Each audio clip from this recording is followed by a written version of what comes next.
Salut tout le monde, et dans cet échange avec Mélissa, il y avait notamment un moment très intéressant où on était proche de l'hypnose, on parlait de focalisation, de body scan, tout ça. Vous allez voir, dans quelques secondes, ça va devenir très intéressant et vous allez voir qu'on peut l'exploiter dans notre vie personnelle. Je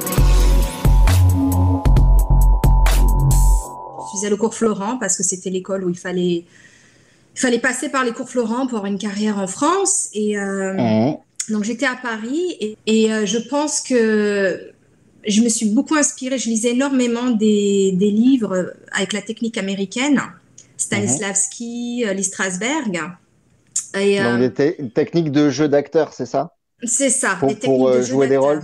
Mhm. C'est ça, c'est des techniques. Ça s'appelle en anglais method acting. Donc c'est basé sur des techniques pour améliorer la performance parce que c'est pas évident quand tu te retrouves sur un tournage et que tu as 30 personnes autour de toi, les gens de la lumière, les techniciens qui bougent. On voit le résultat, mais tout ce qui se passe autour, il y a des câbles, euh, beaucoup d'énergie en fait autour de toi qui peuvent te distraire et te sortir du rôle.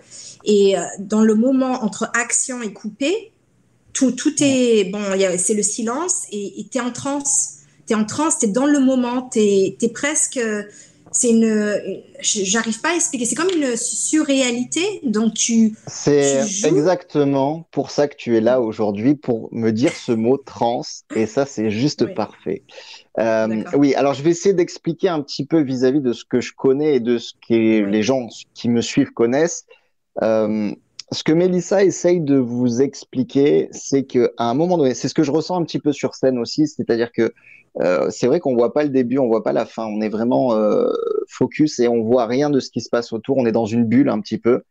Euh, En fait, ce qui se passe, la transe hypnotique, comme vous avez pu la voir dans les vidéos de relaxation que je vous montre, dans les spectacles d'hypnose, c'est un état où votre conscient, votre analyse en fait disparaît. C'est-à-dire que vous atténuez votre partie consciente et vous libérez votre inconscient. Euh, alors, ce que font les acteurs et ce que je pense que tu fais, c'est que tu travailles l'assimilation inconsciente pour pouvoir libérer cet inconscient. Et en Mhm. fait, c'est la différence entre le bon et le mauvais acteur, c'est que le bon acteur, on a l'impression qu'il vit la chose, et le mauvais acteur, on a l'impression qu'il la joue. Hein, vous avez compris le principe. Et donc cette transe dont tu évoques, j'essaye de la répercuter sur quelque chose d'hypnotique.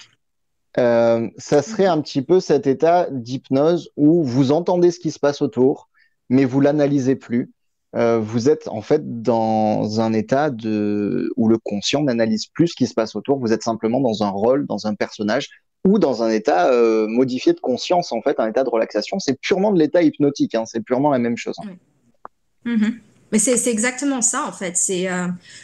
Le jeu d'acteur, on s'hypnotise en fait avec des techniques. Donc la relaxation est très importante. Dans chaque école d'acteurs, on nous apprend d'abord à se relaxer. Soit on le fait à travers des techniques de méditation, de respiration, et chaque personne a sa propre technique parce que chaque personne est susceptible de préférer quelque chose d'autre. Moi, j'aime bien tout ce qui est body scan. Le body scan, c'est Mhm. s'allonger et relaxer tous les muscles et tout ça, tout ce qui est un petit peu des pieds à la tête. Pour le body scan, les amis, c'est un petit peu ce que je vous fais au niveau des vidéos de relaxation dans les premières étapes. En général, c'est ma troisième étape. C'est du body scan en fait. C'est la même chose, c'est-à-dire que je vous focalise Mhm. sur des zones de votre corps et en focalisant, vous vous Ça relaxez. nous permet déjà, ça nous met dans un état second parce qu'il y a la respiration qui est connectée avec l'intention. Donc, la respiration, c'est tout. Si on ne respire pas, on meurt. Donc, c'est aussi basique que ça. Et le problème, c'est que dans la vie, avec le stress, euh, on vit souvent dans le passé ou dans le futur. Soit on a de l'anxiété, ou alors on est déprimé, ou on se projette dans le futur, on aimerait que certaines choses nous arrivent, ou alors on vit dans le passé, on voudrait changer les choses. Et être dans le moment présent, c'est précieux, mais c'est rare. Et ouais, voilà, in the now, comme on dit en anglais.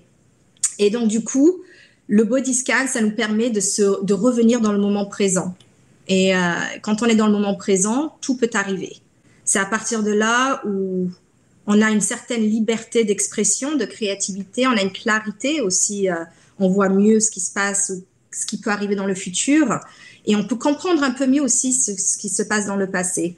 Bon, là, c'est plus sur le développement personnel, mais en tant qu'acteur, on ne peut pas, entre action et coupé, être dans la caméra ne ment pas. En théâtre, on arrive un petit peu parce que comme les gens sont loin, bon, il y a quand même peut-être 2000 personnes. On arrive à certaines soirées des fois, on le sent pas. Bon, on peut arriver à s'en sortir, à faker un petit peu. En caméra, c'est impossible de faker.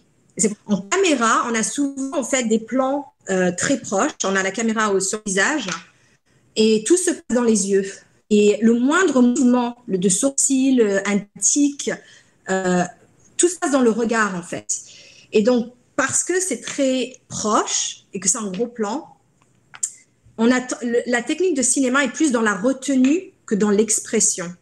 Bon, je dis pas qu'il y a des règles où parfois il faut relâcher les émotions et voilà, ça part en groupe. Souvent, quand c'est en plan plus large, bon, on peut vraiment lâcher, mais en plan, je sais pas comment on appelle ça en français, le plan, le close-up, c'est beaucoup plus intéressant quand la personne se retient et ne pleure pas parce que ça permet à l'audience de pleurer pour elle.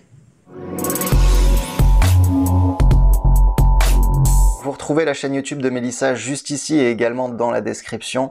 Et le prochain moment de notre entretien que je voulais partager avec vous, c'est un moment où on parle de suggestion, de visualisation, bien sûr dans le cinéma, et vous allez voir que c'est très important pour le développement personnel et notamment la confiance en soi. En attendant, bien sûr, prenez soin de vous.